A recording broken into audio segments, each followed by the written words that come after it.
Dahil siya ay wala na sa wisyo, ang tsinelas niya, ayun ho, tinatangay na ng call center. Ayun. Oh, kamusta ka ngayon? Paano lagi mong jibongin si call center? Kaya naiya mo, tinapon ng tsinelas. Oh. Labas mo ang paa mong galuya. Hindi naman kaluya ang hiwa-hiwala. Ah, hindi galuya? Oh, ito ay ano, yung kulay white. Ano nga yun? Bawang? Yun. Huwag ako. Sa itim mong iyan, magbabawang ka. Tama na, luya. Lota talagang giliw na giliw kay call center.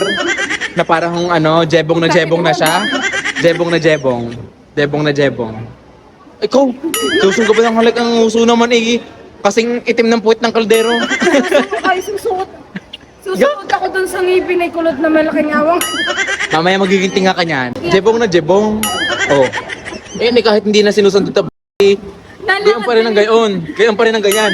Gayon pa rin ng ganyan. Napapasarap. Jebong na jebong, be? Hindi, naka-jebong na ako kagabi. Oh, sana all. Kagabi. Ha? Ano? Baka pa nga eh. Paano mukbang? Tingnan ko nga kung may sipit ng... May sipit-sipit nga. May sipit-sipit. Parang may buhok.